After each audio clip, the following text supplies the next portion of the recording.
There's another major story we're watching this evening, a missing Calgary boy. The search for him now into its fourth day, and Benit Brach is watching this story for us. Benit? Well, Ian, this is a massive search effort. It's involving hundreds of police officers and community volunteers. So 11-year-old Parker here was last seen at his home on July 16th. That afternoon, he was spotted again in the Thorncliffe area. And police say that at the time he was shirtless, he is wearing headphones, gray shorts and black Skechers shoes. Police say that he has autism and is nonverbal. Now today, police did give the most recent update, and they say the search, the magnitude and the scale of it is something that is very rare. Have a listen. My recollection, the only search I can think of that is similar or perhaps greater in magnitude was about 10 years ago, and that was revolving around a criminal case. What makes this one unique is that complete lack of foul play. There is no evidence that foul play is involved. And I must reiterate that we get some 5,000 missing person reports a year in Calgary.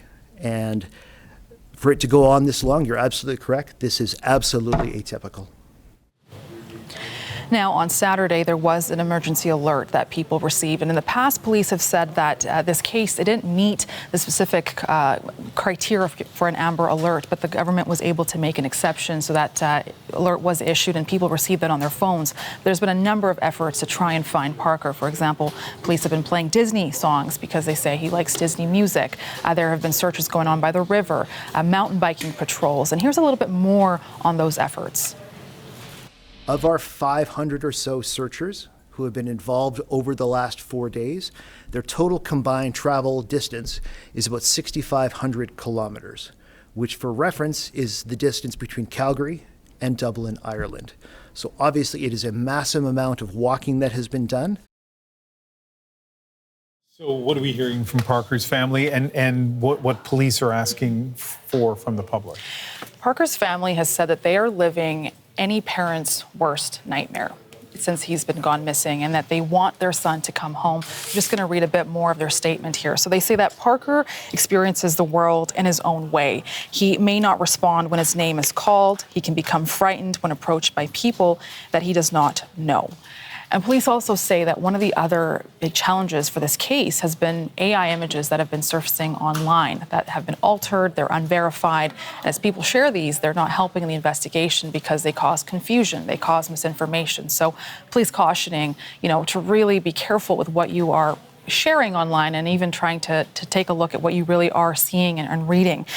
They say that they're asking people to search their properties as well, even check behind locked doors, because Parker is known to often lock doors. And beyond that, lots of tips that they've been assessing, 150 tips so far, still 100 hours of CCTV footage that they're looking through.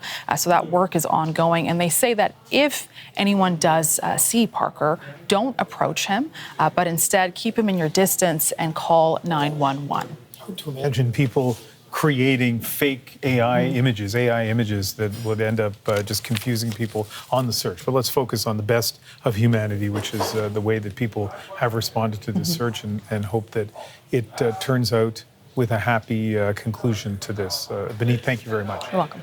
And to that point, Sonia Kwan joins us now from Calgary. She's a volunteer and a moderator of the Find Parker YYC, which is the airport code for Calgary, Find Parker YYC Facebook group, a volunteer-led group that's accumulated more than 22,000 followers since it was created just 3 days ago. Sonia, you're at the search right now. Tell us what the response has been from community members.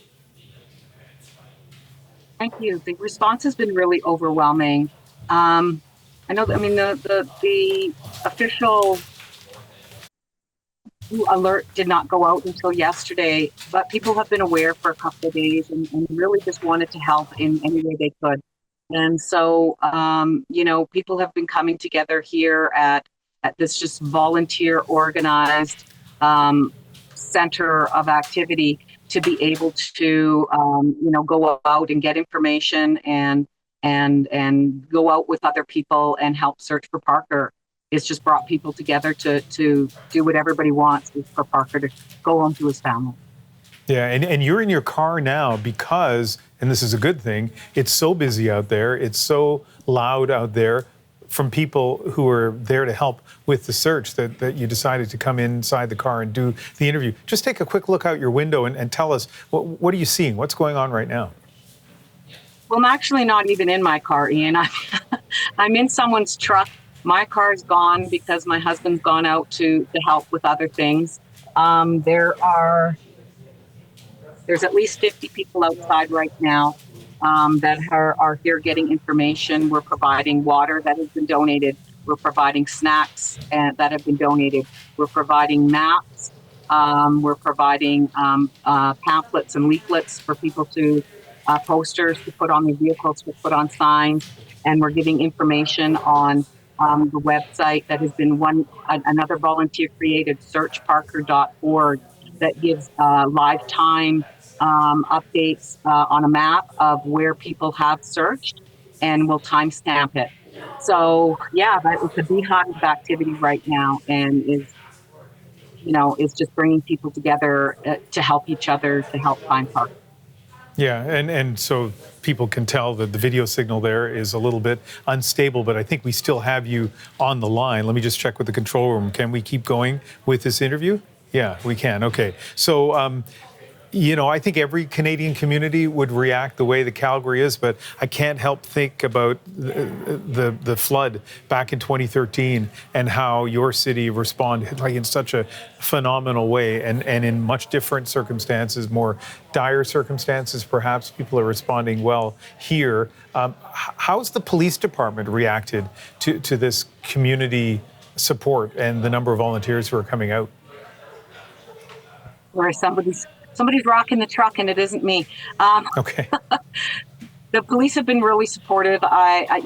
We've been very, very cautious of what we are doing and the information that we're giving and providing. And so we're coordinating with them, and we're trying to not release any information that hasn't been approved. To your point, Ian, this is what Canadians do, and this is what Calgarians do. When the going gets tough, and somebody needs help, we're here for each other. Yeah, and while we were talking to you, because we've lost the video signal with you, we've been looking at the posters, obviously, of Parker, but also some video from a house security camera, and you can see him walking by shirtless with the headphones on. And hopefully somebody's going to find him fairly soon. And still only, 5:40 right now in Calgary, so still quite a bit of daylight left. And I assume those volunteers, there's the footage now of Parker walking by a house. I assume this search will continue again this evening until dark, right? People have been searching 24/7 here, Ian. Again, I just looked out the window. There's even more people here because we've come to the end of the workday. We've had people all day, but even more people have shown up. There's got to be over 50, 60 people. I see one of our volunteers is now standing on a chair, holding up so that we can try to get people through our station and get them the information and the resources they need to get going and keep searching. Okay. Well, I'm glad. Thank you for your work, and let's hope for the best in this search in Calgary. Sonia Kwan, volunteer and a moderator of the Find Parker YYC Facebook group. Thank you. Thank you.